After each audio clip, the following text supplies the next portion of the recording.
చేపిస్తా ఉన్నాడు. అక్కడంతా కట్కిందంతా క్లీన్ చేపించి చెట్లన్నీ నాటించినాడు. చాలా బాగా ఇంప్రూవ్ చేసింది. ఎందుకంటే బాలకృష్ణకి అంత అభిమానం మీరు అందరూ? అంటే మంచి పనులు చేసేవాళ్ళకి ఎవరు ఎప్పుడున్నానో అభిమానమే కదా. కలిసారా బాలకృష్ణ గారిని ఎప్పుడైనా? కలిసాం. ఈ ఊరికి ఇట్లా ఇక్కడ మా సత్యనారాయణపేటకి వచ్చినారు. మాట్లాడతారా? బాగా మాట్లాడతారు. అంటే ఆయన పెద్ద కుటుంబం కదా, ఫస్ట్ వాళ్ళ నాన్నగారు సీఎం చేసి ఆయన మంచి యాక్టర్. ఆ ఉద్దేశంతో ఎవరు చేసేది ఇప్పుడు కాదు. అందరూ ఎడ్యుకేటెడ్ కాబట్టి ఎవరు పనులు చేస్తారో ఎవరు మంచిగా చేస్తారో వాళ్ళకి మాత్రమే ఓటేస్తారు. ఇప్పుడు బాలకృష్ణ చాలా బాగా ఇంప్రూవ్ చేసినాడు హిందూపురము. అందుకే వాళ్ళ నాయన ఉండే కాలం ఇంకాను బాగా ఇంప్రూవ్ చేసినారు కాబట్టి ఎప్పటికైనా కానీ ఏ ప్రాంతంలో ఏం చేసినారు మనకు తెలియదు. హిందూపురం బాగా ఇంప్రూవ్ చేస్తున్నారు. అంటే ఇప్పుడు బాలకృష్ణ గారు మీరు సినిమాలు చూస్తుంటారా? చూస్తాను. ఏ సినిమా చూసారు? లెజెండ్. ఆ లెజెండ్ చూస్తున్నాము. మళ్ళీ రీసెంట్ గా యావి చూడలే. మేము థియేటర్కి పోయి తక్కువ, ఇంట్లో చూస్తాం. బాలకృష్ణ చూస్తున్నాం. అన్నీ ఇంకా టీవీలో అన్ని వస్తా ఉంటాయి కదా, అన్ని చూస్తా ఉంటాం. బాగా చేస్తారా యాక్టింగ్? సూపర్. జై బాలయ్య. బాలయ్య మనస్తత్వం గురించి చెప్పాలంటే ఏం చెప్తారు? వాళ్ళ మనస్తత్వం అంటే బాగా మాట్లాడతారు. చిన్నపిల్లల్ని అంతా బాగా దగ్గర తీసుకొని బాగా మాట్లాడిస్తారు. భయం అంటారు కానీ ఆ భయంలోనే ప్రేమ ఉంటుంది.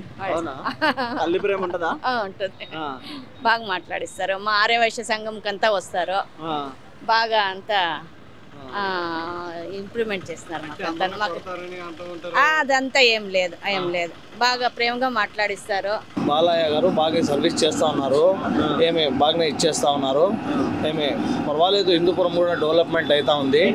వ్యాపారాలు అంతా తక్కువనే ఉండే, వ్యాపారాలు తినని చూడాలా అంతే, వేరేది ఏం లేదు.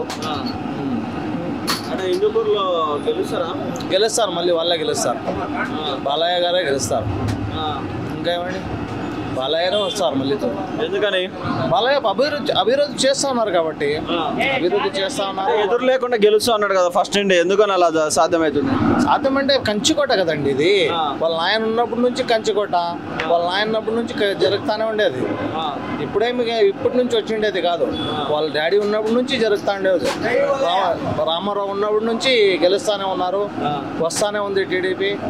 అభివృద్ధి చేసుకుంటా ఉన్నారు వాళ్ళు. జగన్ పాలన బాగాలేదా? జగన్ పాలన కూడా ఉంది. అది ఇక్కడ లేదు, మన హిందూపురంలో లేదు. హిందూపురంలో జగన్ బాలకృష్ణ నిలబడితే ఎవరు గెలుస్తారు? అది చెప్పే కాలేదండి. అది చెప్పే కాలేదు. అది ఫేస్ వాల్యూతో ఉంటుంది. అది ఫేస్ వాల్యూతోనే ఉండేది జరిగేది ఏమైనా కానీ. ఓట్లతో ఏమి జరగదు. మనిషికి పట్టి అభివృద్ధి ఎవరు చేస్తారు కాబట్టి వాళ్ళకి ఇచ్చేస్తారు. అభివృద్ధి చేయకుండా వాళ్ళకి ఎందుకు వేస్తారు? అంతే, వేరేదేం లేదు. బాబు భాష. ఏం చేస్తుంటావు? అదే రిక్షా. నేను బాగా జరుగుతుంది వ్యాపారం? లేదు, ముందు అట్లా లేదు. చాలా అందుకని ఏం చేస్తావు? పొద్దున్నే సాయంత్రం కాసుకుంటే 150, 200 రూపాయలు చెప్తాను. కుటుంబ పోషణ ఏం చాలా కష్టము. అప్పులు పాలు అయిపోయినాము. అప్పులు అయిపోతే ఇంటి తాము వచ్చి తరగతి తిన్నా సార్. అది చాలా హరారత. ఏం చేస్తాను? జగన్ పాలన బాగుందా, చంద్రబాబు నాయుడు పాలన బాగుందా? చంద్రబాబు చంద్రబాబు అడగచ్చు కదా ఏదన్నా. అడిగి వాళ్ళు పట్టించుకునే లేదు.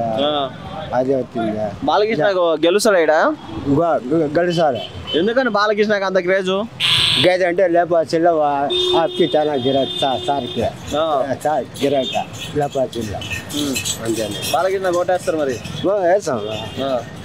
ఓకే.